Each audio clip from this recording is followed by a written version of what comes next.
pulled over in a traffic stop and beaten by the side of the road, placed in a banned chokehold by a New York City police officer, violently taken into police custody, never to come out alive, shot first, questions asked later.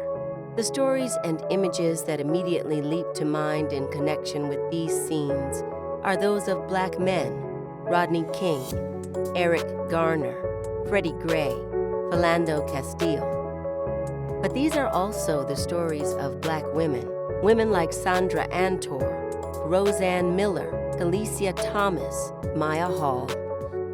How would centering these women's stories change the conversation? That's the question that Invisible No More begins to answer. Beyond raising awareness of women's stories, Invisible No More aims to change the way people think about racial profiling, police violence, and mass incarceration. To see physical and sexual violence against women by law enforcement, from colonial armies to slave patrols to border patrols, from 1492 to the present, as part of the very fabric of U.S. history. To ask ourselves how a ramped-up war on drugs, assaults on indigenous sovereignty, intensified immigration enforcement, or a Muslim ban will impact women of color, and how these realities must shape our resistance. Invisible No More also pushes us to incorporate sexual violence by police, giving birth and mothering while Black, walking while trans, and police violence in the context of responses to calls for help.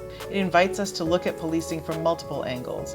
Invisible No More is not only a book about the problem, it's a book about resistance to police violence against women of color, which has taken place over decades, centuries, largely in the shadow of broader movements for racial justice. Because women of color have been saying these names, telling these stories, demanding justice, and calling on all of us to radically rethink our visions of safety and the ways we go about achieving it. Invisible No More is an invitation to join us.